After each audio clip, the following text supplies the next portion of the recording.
During times of uncertainty, it's comforting to know we have a healthcare system in our community that's been committed to supporting us for well over a century.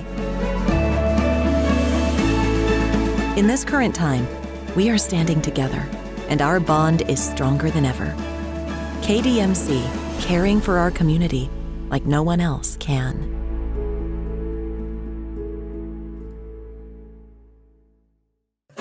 You know, when you look at this game, first of all, you got to give credit to Arkansas. They really outplayed us in the second half, outscored us, in fact, shut us out the second half. So not a very good job there. We got to do a much better job coming out at halftime.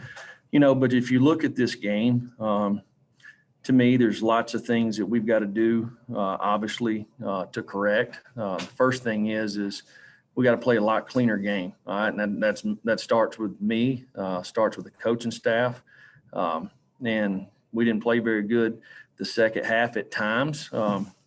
Gave up a couple of big plays defensively. Again, just reverse in the first half. They bolted a guy across the middle right there.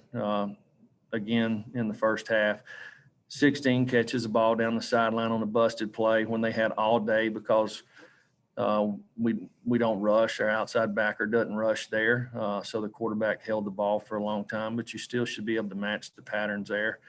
Give up a 9 ball when we got a guy double covered. We got to play better technique. So I thought that defensively, even though those things happen, I thought the kids fought trying to finish. There's 4 balls on the ground. We get 0 of them.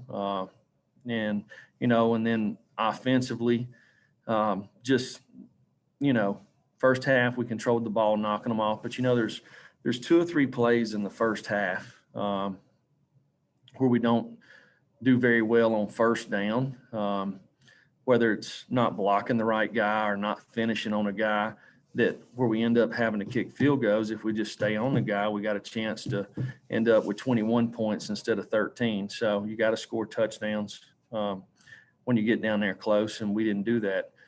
Second half, obviously Jarrett got hurt, wasn't able to finish the game, and just didn't get nothing going there. Questions for Coach? No.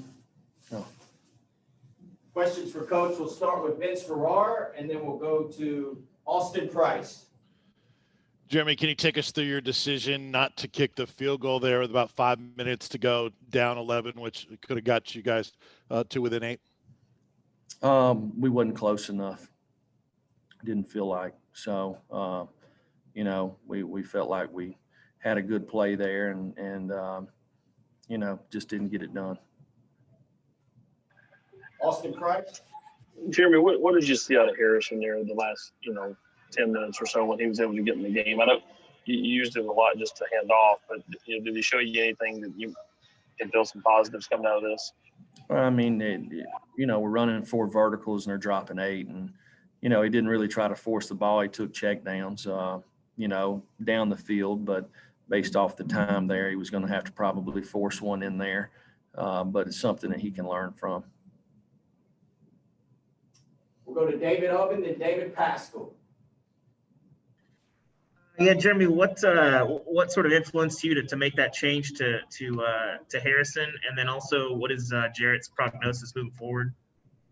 Well, I mean, the doctors just said he was out of the game, so we'll obviously see that over the next couple of days. Brian came in and Brian ran around a little bit, but couldn't get nothing going there, so we went with Harrison there. Jeremy, I believe the last 4 games y'all have been outscored 61-7 in the third quarter. Has there been a common theme there? Why the struggles at the start of the second half? Well,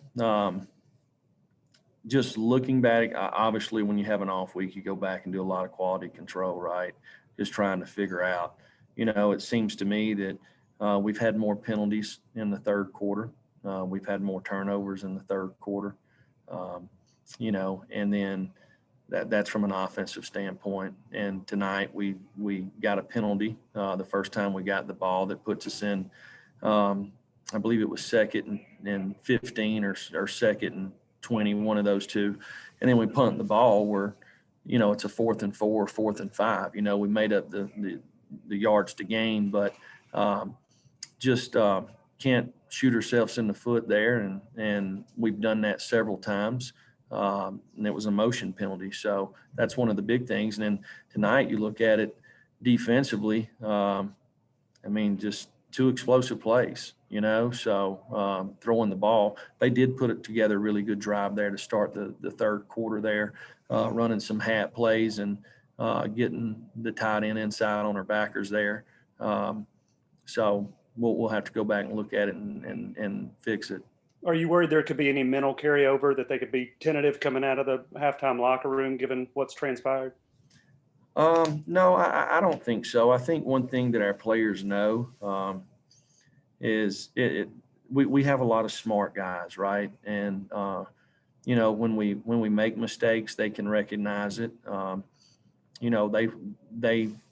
They know what it takes to execute. We've done it at times pretty good, but we've not done it consistently the entire year. And that's obviously something that we've got to get to if we're going to be able to beat guys in our league. Gustavo and then Blake Topmeyer. Coach, you had a first half, you guys shut out Arkansas, but then you guys went into the second half and couldn't hold it. Do you think the defense kind of was struggling to cover slant routes? Do you think that was the reason that you guys couldn't hold it in the second half?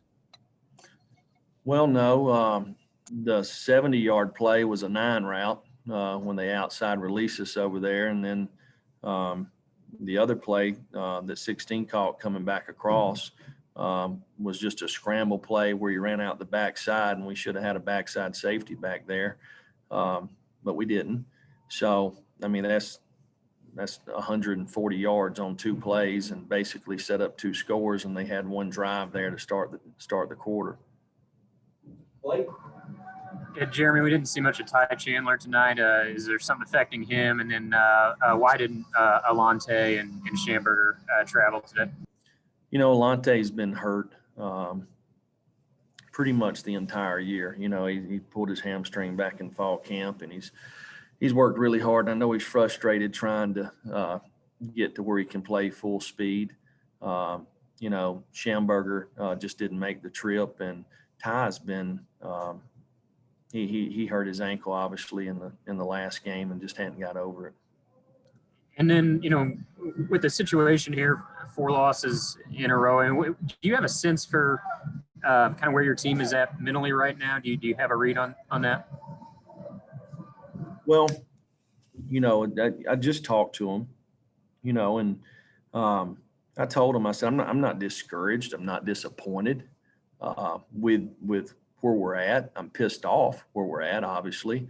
But, it's like I told the players,